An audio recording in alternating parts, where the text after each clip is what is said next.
Come to my kitchen mga kamars. Lagyan ng kunting mantika.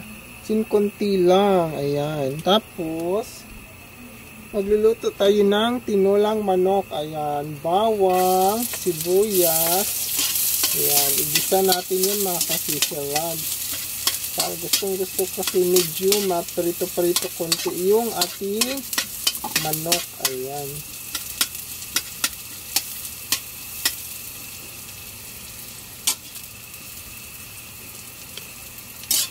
Ayan, pag i-brown natin to mga kasisilads ha. The next natin is ang ating chicken or manok. Ayan, konti lang kasi dalawa lang naman kami mga kasisilads. Ayan.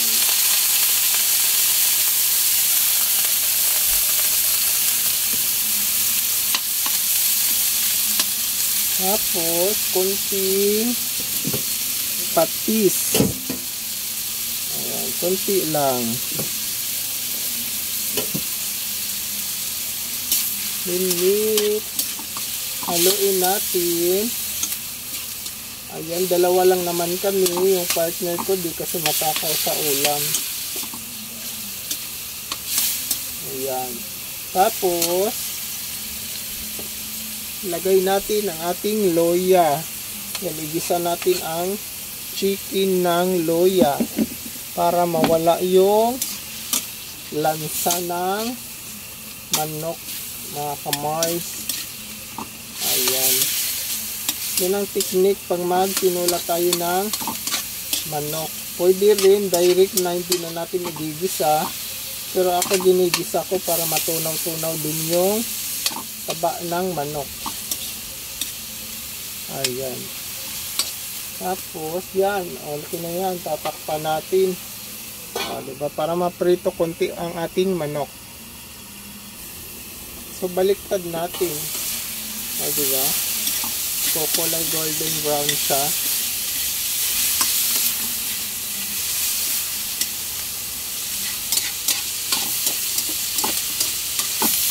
So, ganito ako magluto ng tinulang manok.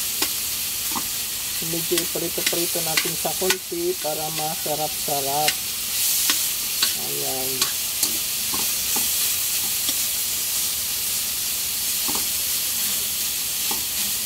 Diba? So,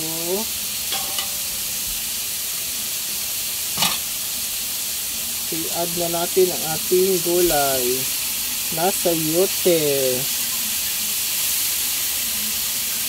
Tapos mag-add na tayo ng water.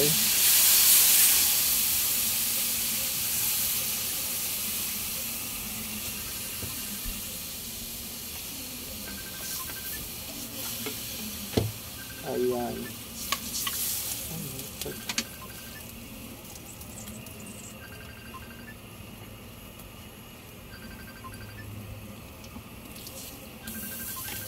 Lalagyan natin yan ng paminta.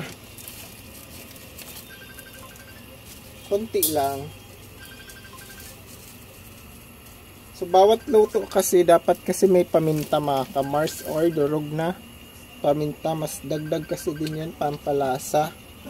Yan, mamaya na natin ilagay ang dahon ng sili. Pagluto ng ating chicken. Masarap kasi may gup ng sabaw mga kasisilads. Tapos yun lang, takwit lang. Add pala tayo ng asin. Masarap din to with chicken forks ay chicken cubes.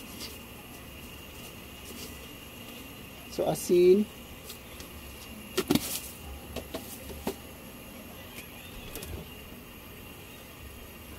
So, dahil wala tayong chicken cubes, magic sarap na lang ilalagay natin mamaya mga kasisilads. Takpan, pakuluan natin.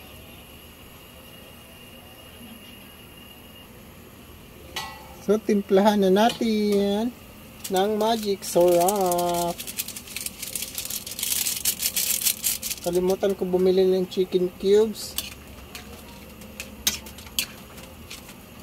Ayan.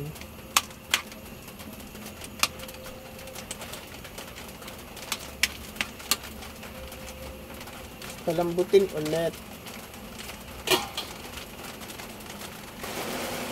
Ilagay na natin ang dahon ng sili.